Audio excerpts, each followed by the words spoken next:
Maksudnya apa sih analogi ini? Kita itu sering salah mengira bahwa kalau kita kaya dan orang tahu kita kaya, terus orang kagum pada kita.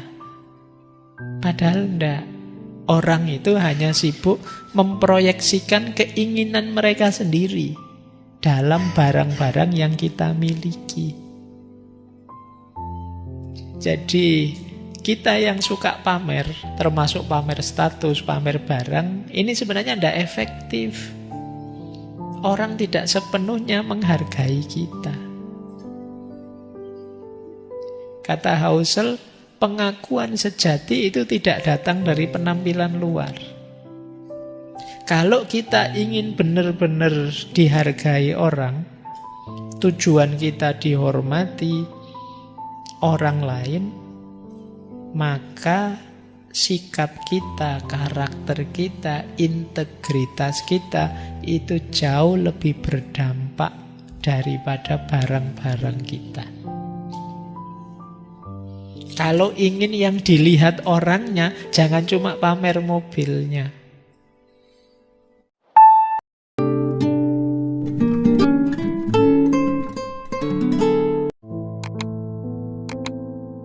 Assalamualaikum warahmatullahi wabarakatuh.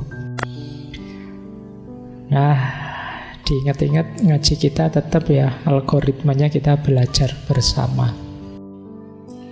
Kenapa sih Pak kok perilaku yang diurusi?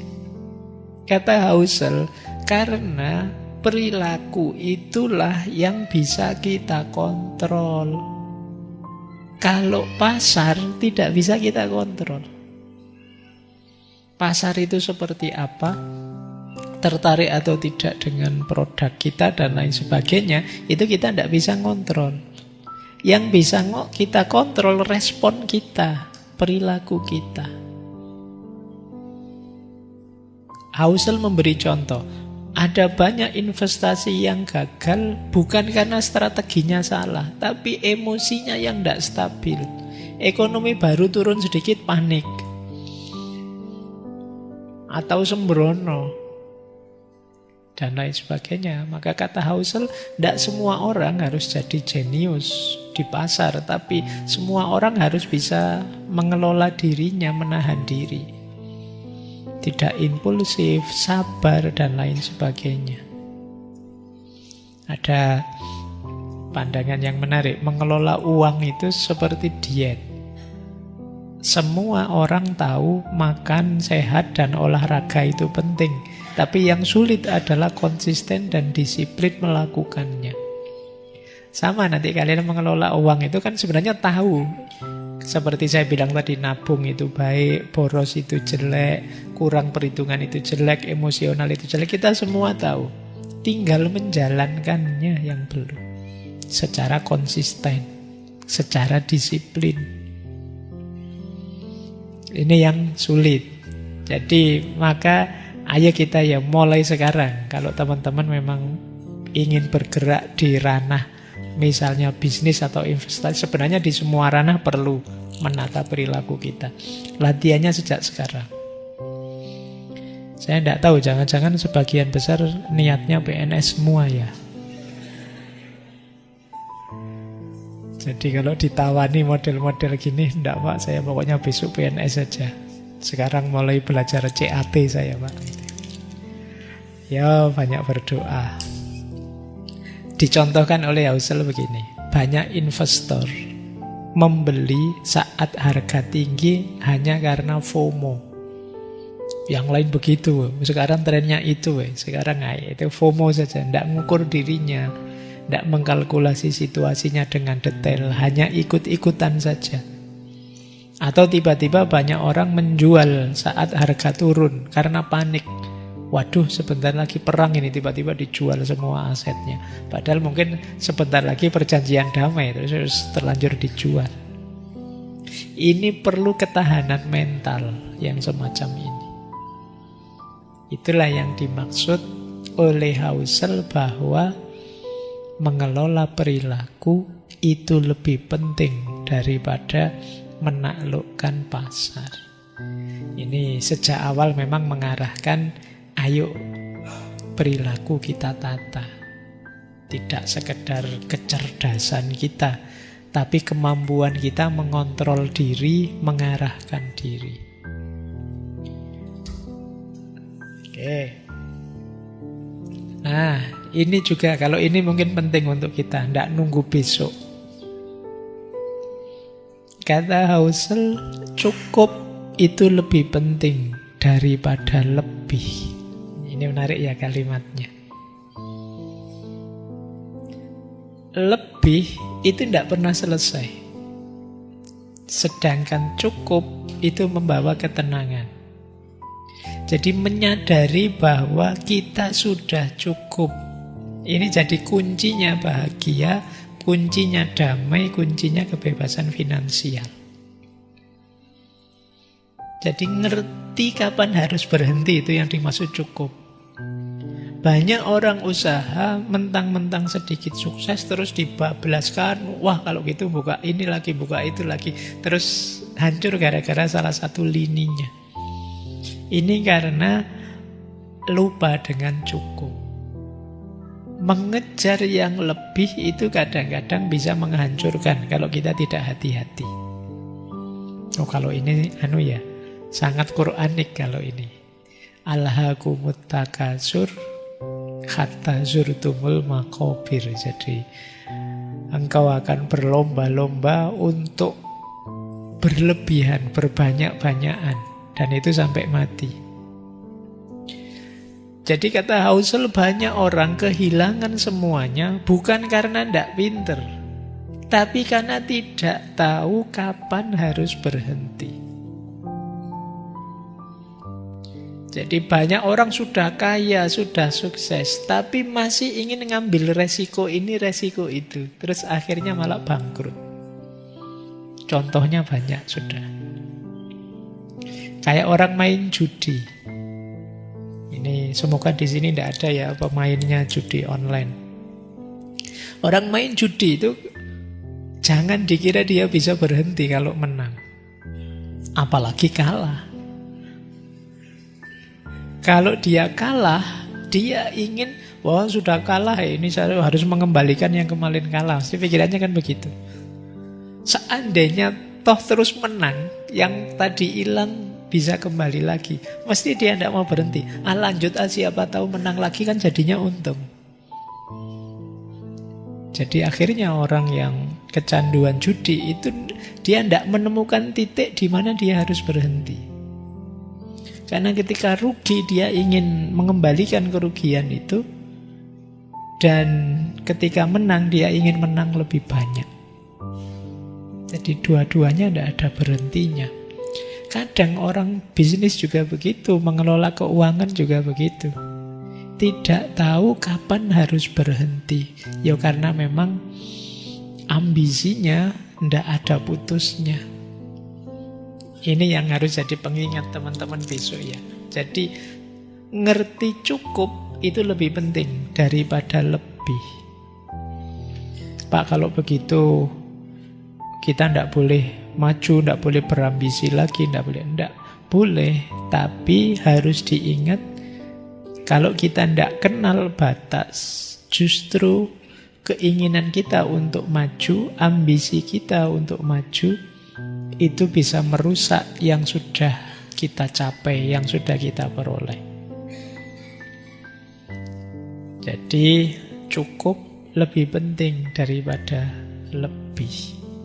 Ya cukup itu setiap orang standarnya beda-beda ya. Kita sendiri yang tahu cukup itu kapan. Cukup ini urusan mental kata Husserl, bukan urusan angka. Saya mungkin masih jutaan itu cukup lah tiap bulan. Tapi orang tertentu harus puluhan juta, orang lain harus ratusan juta, itu baru cukup. Kalau kalian ya mungkin, saya tidak tahu sangunya mahasiswa sekarang satu bulan berapa. Zaman saya dulu jadi mahasiswa satu bulan sangunya 50.000. Beda ya sama kalian sekarang ya. Itu pun harus dipakai naik mikrolet 100 rupiah keliling Jogja. Dari Krapyak sampai UIN itu bisa 1 jaman itu. 100 rupiah. Setahun saya di pondok itu bayarnya 100.000 setahun. Saya tidak tahu kalau kos sekarang apa ada ya yang 1 bulan 100.000 apa ada. Tidak ada ya. Oke, ini yang dimaksud cukup itu urusan mental, bukan urusan angka. Kalau segitu bagi saya cukup, mungkin bagi kalian tidak. Zaman saya makan itu nasi, sayur, telur, kerupuknya 2, teh hangat 500 rupiah. Saya apal karena tiap pagi sarapannya rata-rata jenis itu. Masih 500 itu hitungannya besar, mungkin kayak sekarang ya puluhan ribu sudah itu. Ya. Oke ya, yang penting cukup ya, jangan dilihat besarannya. Tidak berlebihan. Maka kata Housel, the hardest financial skill is getting the goalpost to stop moving. Salah satu kemampuan finansial yang paling berat adalah membuat gawang, goalpost itu gawang, berhenti bergerak. Maksudnya gawangnya ini jangan digerakkan terus, jadi kita akhirnya rasanya tidak gol-gol sampai besok. Kalau gawangnya berhenti kan harganya enak. Kalau sudah masuk ke situ berarti goal tercapai, sudah kan gitu. Tapi kan kita kadang sudah mau goal kita tambah target lagi, sudah mau goal kita tambah target lagi. Akhirnya tidak goal-goal, kita tidak ada syukurnya, kurang terus. Maka cukup lebih penting daripada lebih. Saya lanjutkan. Nah, ini istilahnya dekat. Semoga tidak salah paham. Reasonable lebih penting daripada rasional. Apa bedanya reasonable dengan rasional? Kalau reasonable itu artinya masuk akal, bisa diterima, itu reasonable. Kalau rasional itu ya secara utuh dia sempurna rasional. Jadi rasional itu semacam perfect, cocok, sesuai. Kalau reasonable itu masuk akal saja. Jadi kalau rasional itu perhitungan matematika, 1 tambah 1 2 itu rasional. Emosinya tidak dilibatkan. Pokoknya teorinya begini ya begini. Idealnya begitu, harus hidup begitu, itu namanya rasional. Kita kadang punya standar-standar, pokoknya harus pas dengan standar ini. Ini namanya hidup rasional, mengikuti pola. Tapi kan hidup tidak sekaku itu. Ada reasonable. Kalau reasonable itu masuk akal lah, bisa diterima. Kalau ini tidak sekedar kaku mengikuti teori, konsep, ideal, tapi mempertimbangkan kehidupan nyata, mempertimbangkan emosi, nilai-nilai, tujuan pribadi. Reasonable itu lebih realistis. Bisa dicontohkan, di situ ada contohnya. Misalnya ya, kita hutang terus nyicil. Cicilannya itu mungkin masih 20 tahun kita ngambil cicilan yang murah misalnya. Nah, secara rasional harusnya ya kita cicil saja sampai berakhir waktunya. Itu lebih masuk akal. Kita tidak terlalu banyak menghabiskan uang, ya pelan-pelan saja, masih lama kita nikmati dulu. Rasionalnya kan begitu. Tapi kadang-kadang, Pak, tapi kalau saya masih punya hutang itu ganjel ya Pak, harusnya sudahlah tak lunasi saja. Ini secara matematika mungkin kita rugi. Tapi secara emosi, karena itu lebih membuat kita tenang, mental kita bebas, ya kita milih itu saja, tidak apa-apalah. Meskipun tadi pagi belinya terus sorenya tak lunasi, padahal harusnya itu dicicil sekian bulan, sudah apa-apa wis, mumpung ada uangnya. Demi apa? Kenyamanan. Nah, ini reasonable meskipun tidak rasional. Ya, ini bedanya rasional dengan reasonable. Oke, misalnya kalian punya pasangan, punya pacar gitu. Kalian sendiri kalau makan mungkin harganya puluhan ribu saja, tapi begitu sama pacarmu bisa ratusan ribu.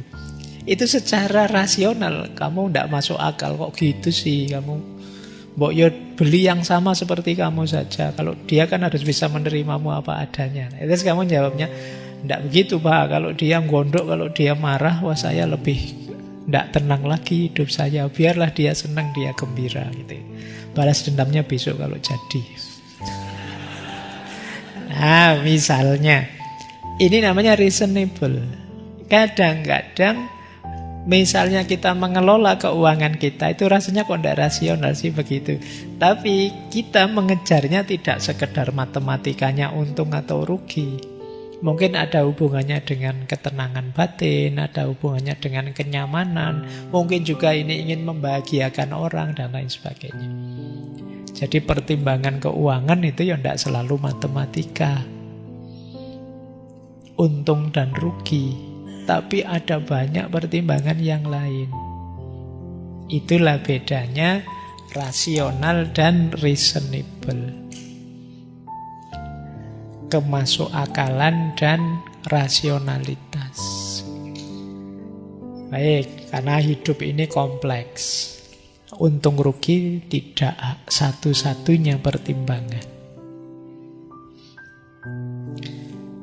Lanjut ya. Bersiap menghadapi ketidakpastian itu lebih penting daripada memprediksi masa depan. Kadang-kadang kita itu lebih sibuk ngukur besok kira-kira seperti apa, terus baru kita merancang investasi. Tapi kata Housel, ada yang lebih penting daripada ngeramal-ngeramal begitu. Wong hidup ini kadang diramal seperti apa ya meleset. Yang lebih penting apa? Siap saja menghadapi segala sesuatu. Akan lebih enak.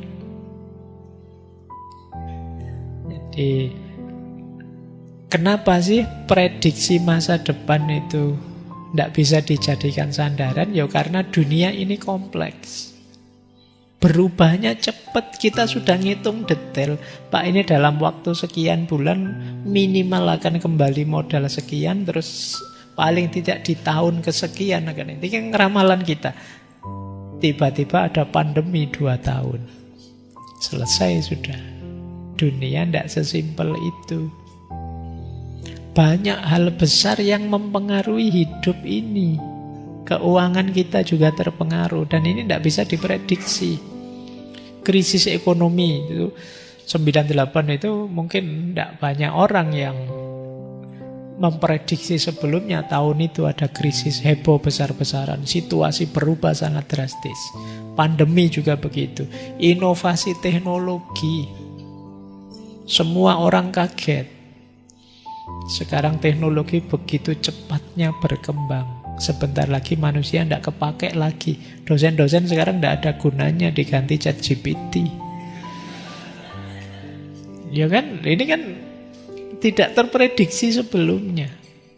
Belum lagi perubahan geopolitik, perang di sana, perang di sini, konflik ini itu. Nah, jadi daripada kita sibuk meramal, kata Housel, ayolah, lebih baik gini saja, kita siapkan diri kita untuk menghadapi apapun yang mungkin terjadi besok. Ini lebih membuat kita tentram. Kalau situasi baik-baik saja, alhamdulillah kita siap. Seandainya ada hal darurat terjadi di luar prediksi, kita juga sudah siap. Itu ada beberapa sih yang disarankan oleh Housel ya, membangun sistem keuangan yang tahan banting. Contohnya apa? Kita harus selalu punya dana darurat. Sisihkan sebagian kecil uang kita untuk hal tak terduga. Saya tidak tahu, kalian mentradisikan itu tidak harus selalu kita pegang uang untuk yang tak terduga. Jangan dihabiskan semuanya, meskipun tahu besok orang tua ngirim lagi, tapi pastikan kalian selalu pegang dana tak terduga. Kemudian kalau memang modalmu banyak, ingin investasi, kata Housel, jangan ditaruh semua di satu keranjang. Boleh investasi ini, yang lain ke sana, yang lain ke situ. Di dalam rangka kalau sini gagal, sini masih ada. Ini kalau uangnya banyak ya. Ya. Kalau uangnya banyak, maksudnya jangan uangnya banyak ditaruh di situ semua. Kalau kamu taruh di situ semua, kalau yang di situ jatuh ya jatuh. Kemudian jangan terlalu optimis, juga jangan terlalu serakah. Selalu sadari batas. Terus ingat-ingat namanya margin of safety, batas aman. Kita harus hidup tidak berlebihan, di bawah ambang aman. Kalau memang dalam 1 bulan itu maksimal, misalnya kita kuatnya belanja sekian juta misalnya, ambil bawahnya sedikit. Jangan dipas. Jadi di bawahnya sedikit, biar apa? Biar tidak kaget nanti kalau terjadi yang tidak terduga. Kata Housel, tujuan utamanya bukan kok kita jadi benar setiap saat, tapi bagaimana caranya kita tetap hidup dan stabil saat kita salah. Salah kalkulasi, salah prediksi itu ya enggak apa-apa. Gagal ternyata prediksi saya keliru, enggak apa-apa. Saya sudah menyiapkannya kalau gagal. Jadi bersiap menghadapi ketidakpastian itu lebih penting daripada memprediksi masa depan. Bukan berarti tidak boleh, tapi dahulukan bersiap menghadapi ketidakpastian. Kata Housel, when things are going extremely well, realize it's not as good as you think. Ketika sesuatu kok jalannya terlalu mulus, terlalu lancar, ingat-ingat sadari bahwa situasinya tidak sebagus yang kamu pikirkan. Ini maksudnya biar kita selalu waspada. Tiba-tiba muncul risk seperti tadi, muncul resiko yang tidak terbayangkan, maka kita sudah siap. Kan ada peribahasa itu. Biasanya sebelum badai itu situasinya sangat tenang. Nah, kalau terlalu mulus sangat tenang itu hati-hati. Biasanya tidak terduga tiba-tiba terus badainya muncul. Maka siap-siaplah. Baik, kita lanjutkan. Ini menarik. Di bukunya Housel ada istilah man in the car paradox. Paradok orang dalam mobil. Ini mungkin nyindir orang yang suka pamer. Jadi paradok ini terjadi, kata Housel, ketika seseorang membeli barang mahal, misalnya mobil mewah. Harapannya dia biar orang lihat mobil kita itu terus kagum, iri, dan lain sebagainya. Kata Housel, orang itu kan inginnya, misalnya saya punya beli mobil baru, saya membayangkan orang lihat saya itu iri pada saya, kagum pada saya. Padahal kata Housel, itu sebenarnya orang tidak kagum pada saya. Orang hanya kagum pada mobilnya saja, bukan orangnya. Di buku itu contohnya begini. Ketika seseorang melihat orang mengendarai Ferrari misalnya, mereka tidak berpikir, wow orang itu hebat. Tapi cenderung berpikir, kalau aku punya mobil itu, keren mungkin ya. Jadi orang tidak mikir kita, yang dipikir dia di mobil itu. Maksudnya apa? Kekaguman orang itu diarahkan tidak pada pemiliknya, tapi bayangan mereka kalau memiliki hal itu. Teman-teman misalnya lihat ada rumah bagus, mewah, luar biasa. Apa mikir orang yang punya rumah? Yang kita pikir, seandainya ya saya punya rumah kayak gitu. Saya tetap, bukan kalian yang punya rumah. Ini namanya man in the car paradox. Maksudnya apa sih analogi ini? Kita itu sering salah mengira bahwa kalau kita kaya dan orang tahu kita kaya, terus orang kagum pada kita. Padahal enggak. Orang itu hanya sibuk memproyeksikan keinginan mereka sendiri dalam barang-barang yang kita miliki. Jadi kita yang suka pamer, termasuk pamer status, pamer barang, ini sebenarnya tidak efektif. Orang tidak sepenuhnya menghargai kita. Kata Husserl, pengakuan sejati itu tidak datang dari penampilan luar. Kalau kita ingin benar-benar dihargai orang, tujuan kita dihormati orang lain, maka sikap kita, karakter kita, integritas kita itu jauh lebih berdampak daripada barang-barang kita. Kalau ingin yang dilihat orangnya, jangan cuma pamer mobilnya. Yuk jadi orang baik, coba yuk naik mobil saya bareng-bareng, yuk jalan-jalan, itu baru orangnya dilihat. Tapi kalau hanya pamer saja, enggak. Orang hanya memproyeksikan, membayangkan keinginannya pada barang kita. Apakah itu mobil, apakah itu rumah,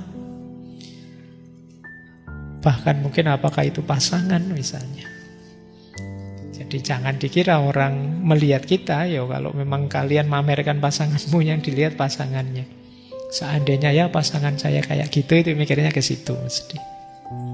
Jadi pamer itu tidak efektif untuk kita memancing penghormatan, penghargaan orang lain.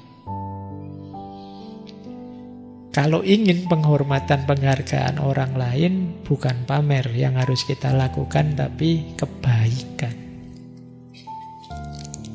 integritas, sikap dan karakter dan lain sebagainya.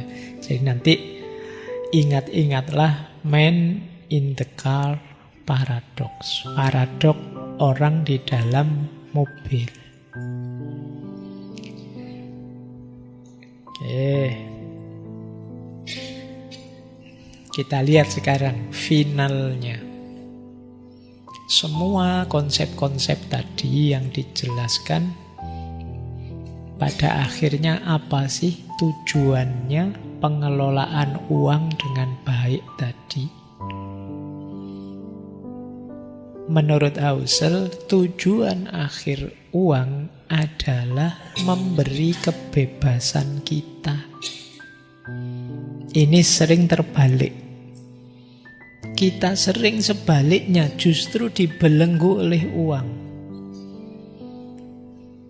Orang kaya yang sejati itu dia dibebaskan oleh uangnya. Kalau kita jadi takut begini, takut itu, takut uang kita berkurang, ini belum kaya yang sejati. Orang yang sukses mengelola uangnya itu adalah orang yang dibebaskan oleh uang. Gambarannya seperti ini, kata Husserl. Uang itu paling bernilai bukan karena kita bisa membeli mobil, membeli rumah atau kemewahan.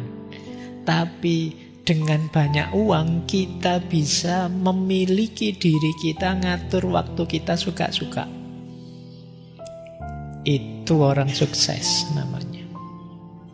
Jadi orang yang paling kaya itu bukan yang paling banyak kekayaan materinya, tapi orang yang bisa, ini paling tidak ya, hari ini kerja apa enggak ya? Enggak usah kerjalah, santai saja, tapi uangnya tetap datang. Hari ini ke kantor enggak? Biar saja sudah ada yang ngurusi, jalan-jalan aja lah, tapi uangnya, ini orang merdeka sudah. libur sajalah hari ini gitu kan. Jadi ini orang yang sudah merdeka, termasuk menolak hal yang tidak cocok dengan nilai hidupku. Di sini saya kok diatur-atur kayak gitu, padahal saya tidak suka itu deh. Sudahlah, tidak bisa lah. Ini merdeka. Di sini kok tidak boleh ngerokok, padahal saya suka ngerokok. Kalau gitu saya keluar saja. Nah, itu kalau berani begini kalian merdeka. Orang kaya itu orang yang bisa mengatur waktunya sendiri, mengendalikan dirinya sendiri. Jadi dia bebas, apa keinginannya dia wujudkan.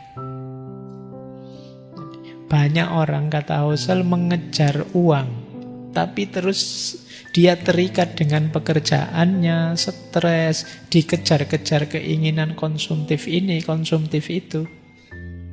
Dan ini masalah, kata Husserl. Ternyata uang malah membelenggu kita.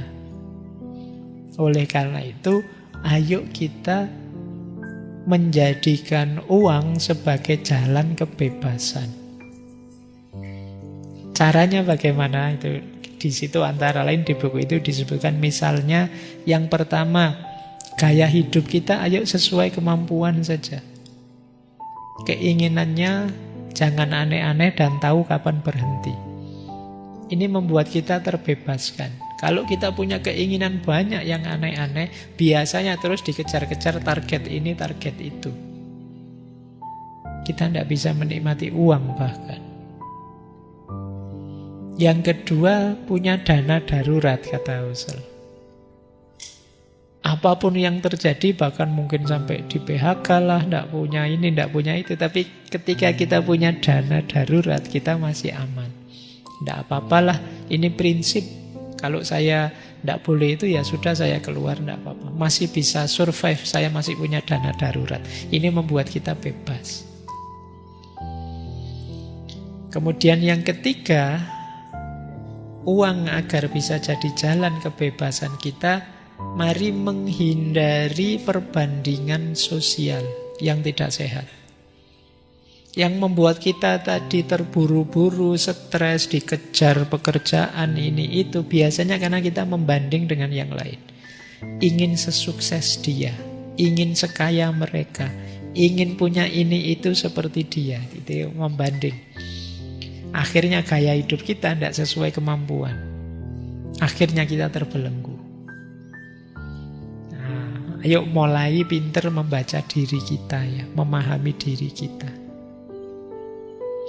Terus yang terakhir, kata Husserl, jangan korbankan seluruh hidup kita hanya untuk uang. Kenapa? Karena kita hidup sekali dan waktu tidak bisa diulang kembali. Jangan sampai terlalu fokus ngejar uang, lupa menikmati uang, lupa menikmati hidup. Tidak bisa senyum, tidak bisa ketawa, tidak punya teman lagi, tidak dekat sama keluarga karena sibuk ngejar uang terus. Ini kerugian besar. Iya, uang itu penting tapi tidak segalanya. Nah, ini penting diingat-ingat biar uang punya fungsi membebaskan. Jadi kata Husserl akhirnya apa? The highest form of wealth is the ability to wake up every morning and say, I can do whatever I want today. Bentuk tertinggi kekayaan adalah kemampuan kita ketika bangun setiap pagi mengatakan, aku bisa melakukan apapun yang ingin aku lakukan. Oh, ini berarti kita sudah di puncaknya orang kaya sudah. Kalau masih saya pingin ini tapi kok tidak bisa, saya pingin itu tapi kok tidak mungkin, belum kaya. Sebanyak apapun yang kita miliki, kata Husserl. Orang kaya itu ya, aku pingin apa saja bisa. Itu alternatifnya dua sebenarnya. Kita punya segalanya sehingga ingin apa saja bisa kita lakukan. Yang kedua, kita bisa mengontrol, mengendalikan keinginan kita. Sehingga yang kita inginkan ya yang dalam jangkauan kemampuan kita. Nah, jadi ayo latihan ini ya. Latihan jadi orang kaya sekarang pun bisa. Caranya apa? Kontrol keinginanmu. Jadi inginkanlah hal-hal yang mungkin diinginkan oleh diri kita, yang mungkin dipenuhi oleh diri kita sekarang. Nah, kita akan jadi orang paling kaya. Jadi I can do whatever I want today. Ya, nah dilengkapi lagi di quote selanjutnya. Independent to me doesn't mean you will stop working. It means you only do the work you like, with people you like, at the times you want, for as long as you want. Kemandirian bagi saya, kata Housel, bukan berarti engkau berhenti bekerja. Tetapi itu berarti engkau hanya melakukan pekerjaan yang kau sukai, bersama orang yang engkau sukai juga, pada waktu yang engkau inginkan, dan selama engkau inginkan. Jadi sederhananya, kitalah yang mengendalikan diri kita. Itulah nanti yang jadi parameter kita mandiri beneran apa tidak. Kenapa? Kok kita bekerja di pekerjaan yang tidak kita sukai, ya itu namanya tidak mandiri. Dekat orang yang kita benci tapi kita tidak mau menjauh, tidak mau keluar, ya sama, kita belum mandiri. Waktunya kita tidak cocok juga, tidak suka dengan timingnya, juga lamanya, durasinya kita tidak bisa ngatur, ya sebenarnya kita masih belum mandiri. Mandiri itu kita melakukan apapun ya mau kita. Durasinya sepanjang apa suka-suka kita. Nah ini, cuma ya ini kalau kita jadi pegawai susah kayak gini ya. Kamu mau ndak mau itu sudah. Kalian harus lebih mandiri, tidak jadi pegawainya orang. Oke, ada beberapa quotes yang saya bawa. Kali ini menarik. Spending money to show people how much money you have is the fastest way to have less money. Kalau engkau menghabiskan uang hanya untuk menunjukkan kepada orang lain berapa banyak uang yang kau miliki, itulah cara tercepat untuk memiliki lebih sedikit uang. Jadi kalau kalian membelanjakan uangmu hanya untuk pamer saja, itulah jalan tercepat untuk kehabisan uang. Kenapa? Karena semangat untuk pamer itu tidak ada akhirnya. Kalau kalian merasa eksis setelah dikagumi orang, setelah dipuji orang, ya itu tidak akan ada akhirnya. Itu jalan tercepat untuk membuatmu bangkrut. Membeli hal-hal yang tidak ada gunanya, tidak ada pentingnya. Seperti minggu lalu, belanja hanya untuk gengsi, bukan untuk fungsi. Oke, ini beberapa nasihatnya. Housel juga menasehati untuk memahami mengapa orang terjerat hutang, Anda tidak perlu belajar suku bunga. Anda perlu mempelajari sejarah keserakahan, ketidakamanan, insecurity, dan optimisme. Ini perlu dijelaskan ini. Kok ada orang bisa terjerat utang sedemikian dalamnya? Jangan belajar tentang kredit suku bunga, itu akarnya pasti 3. Kalau tidak keserakahan, pasti ketidakamanan, insecurity. Kalau saya tidak punya ini, nanti saya tidak bisa itu. Kalau saya tidak ini, nanti saya tidak dihargai. Kalau saya tidak itu, akhirnya terus hutang. Itu ketidakamanan. Kalau serakah jelas. Kalau insecure itu pikiran kita. Atau optimisme. Optimisme itu ngawur, tidak perhitungan. Berapa kekuatanmu kok utang sebesar itu? Kamu terlalu optimis. Biasanya Allah nanti bisa kok Pak. Ada saja jalan, tidak usah khawatir. Rezekinya Allah di mana-mana bertaburan. Itu tidak perhitungan. Optimisme yang berlebihan. Ini sebenarnya setengah sindiran. Orang yang banyak hutangnya itu biasanya karena serakah atau cara berpikirnya serba insecure, khawatir ini, khawatir itu, sehingga terus nekat hutang atau terlalu sembrono, terlalu optimis. Padahal kemampuannya belum memungkinkan. Ada lagi satu quote. One of the most powerful ways to increase your savings isn't to raise your income. It is to raise your humility. Salah satu cara paling ampuh untuk meningkatkan tabunganmu bukan dengan meningkatkan penghasilanmu, melainkan dengan meningkatkan kerendahan hatimu. Humility. Jangan sombong lah, jangan sok pamer lah, menghabiskan uang banyak. Gaya hidupnya diturunkan sedikit, yang lebih humble, yang lebih rendah hati. Nah, maka savingnya jadi lebih banyak.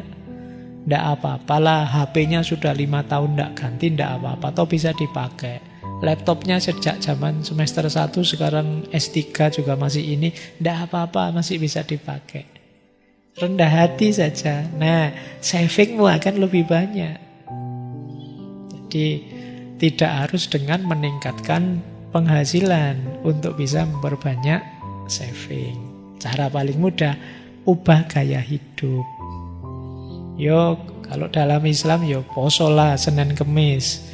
Masih kurang banyak, puasa ditambah 3 hari, 13, 14, 15 tiap bulan. Masih kurang, puasa Daud. Sehari puasa, sehari tidak, savingmu banyak itu. Oke ya itu maksudnya apa? Gaya hidupmu gantilah. Jangan terlalu boros, seperti tadi ya. Jangan belanja dengan dasar gengsi, tapi belanjalah dengan dasar fungsi. Kalau memang masih berfungsi, kenapa harus ganti? Termasuk baju, termasuk pakaian. Dulu seperti di minimalisme itu kan malah kita diminta bersih-bersih lemari, barang yang tidak penting, sudahlah dikeluarkan saja. Bikin sumpek. Kan pernah saya bilang, baju itu mungkin kita sebenarnya cuma butuh 3. Di lemarimu ada berapa?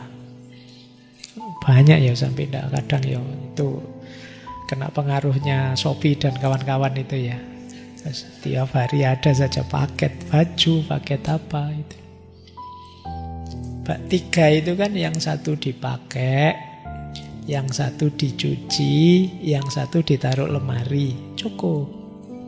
Besok yang dipakai dicuci, yang dicuci ditaruh lemari, yang ditaruh di lemari kita pakai. Dan muter gitu, jadi 3 cukup. Kalau sudah jelek, rusak, yang rusak diganti. Kan itu saja, tidak harus mencadang sebanyak itu. Tapi kan beda-beda Pak. Ini baju tidur, ini baju nongkrong, ini baju kuliah, ini baju Allah kayak siapa saja. Level kita itu baju kuliah, baju sholat, baju tidur, baju mandi wis kuwi. Ya, baik. Ini cara meningkatkan saving. Oke, masih ada satu. Ternyata bersikaplah lebih baik dan jangan terlalu menyolok. Tidak ada orang yang terkesan dengan harta bendamu sebagaimana dirimu. Engkau berpikir menginginkan mobil mewah atau jam tangan bagus. Namun mungkin yang kau inginkan adalah rasa hormat dan kekaguman dari orang lain. Padahal engkau lebih mungkin memperoleh semua itu melalui kebaikan dan kerendahan hati. Sudahlah, ayo kita akhiri budaya pamer, budaya berlebihan, budaya gengsi. Tidak ada orang mengagumi harta benda yang jadi milik kita. Mungkin kita ingin mobil mewah atau jam tangan bagus biar dihormati orang, biar dikagumi orang. Padahal yang lebih mungkin membuat kita dikagumi orang, dihormati orang adalah kebaikan dan kerendahan hati. Jadi kalau ingin mendapatkan itu, ngapain sih keluar uang banyak-banyak untuk mobil mewah, untuk jam tangan bagus? Lebih baik kita upgrade diri kita dengan melakukan lebih banyak kebaikan dan lebih rendah hati. Itu membuat orang lebih kagum dan lebih hormat. Ya, ini untuk bahan refleksi kita ya. Karena kita kadang-kadang melupakan ini. Mungkin karena terpengaruh budaya-budaya flexing, terpengaruh peradaban yang hari ini lebih narsis dan lain sebagainya. Saatnya kita mulai introspeksi lebih dalam. Baik, saya kira itu ya untuk malam hari ini, materi tentang psikologi uang.